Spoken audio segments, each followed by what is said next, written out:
इतने में बस धोती पहन के पीतांबरी धारण करी ही है, इतने में तो द्वार खुल गए वशिष्ठ मुनि सामने।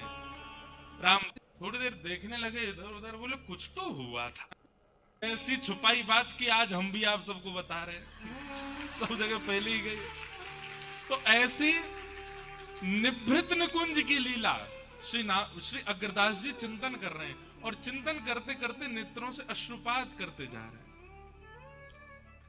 और श्री नाभाजी महाराज वो पूछ नहीं सकते, पर दूर खड़े खड़े पंखा जल रहे हैं, और देखते देखते गुरुदेव की मुख कांति से ही अनुभव कर रहे हैं कि अब इनको ऐसा दिख रहा है, अब इनको ऐसा दिख रहा है। और तभी श्री अग्रदास जी महाराज की भ्रकुटी थोड़ी टेढ़ी हुई, और जो ध्यान में सिया राम जी की मधुर लीला चल रही थी वो अंतर ध्यान हो गई। क्यों?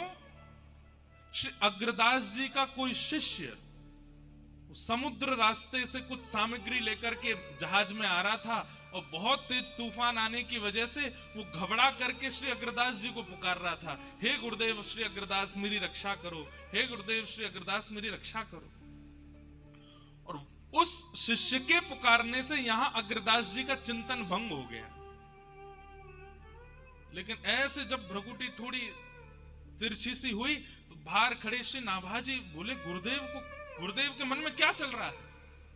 और तभी मुखमंडल से पहचान तो जाते ही थे, तभी उन्होंने देखा कि ओहो इनका कोई शिष्य दूर नाव में पुकार रहा है, वो तूफान में फंस गया है। तो आप जो पंखा जल रहे थे ना, उसको दूसरी दिशा में जोर से झलना प्रारंभ किया, तो यहां नाभाजी के पंखा झलने से दूर समुद्र में उसकी जो जहाज तूफान में फंस गया था, वो हवा के झोंके से तूफान से निकल करके सुरक्षित स्थान में पहुंच गया और सहज ही निकल गया।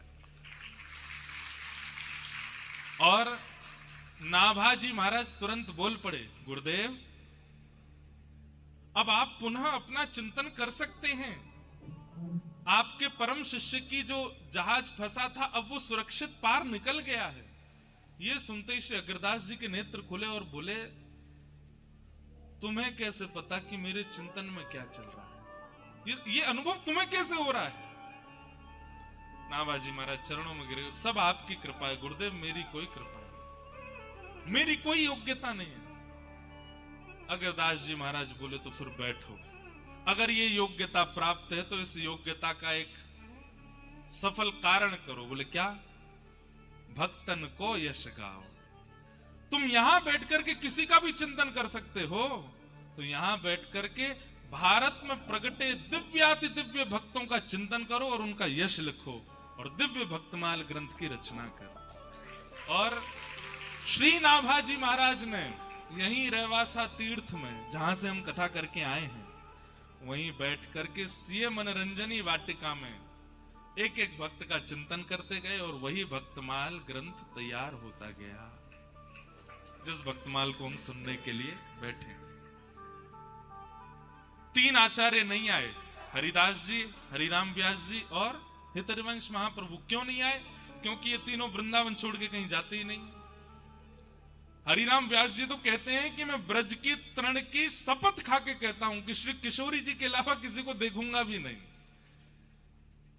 कैसे आ जाएंगे रहवासा?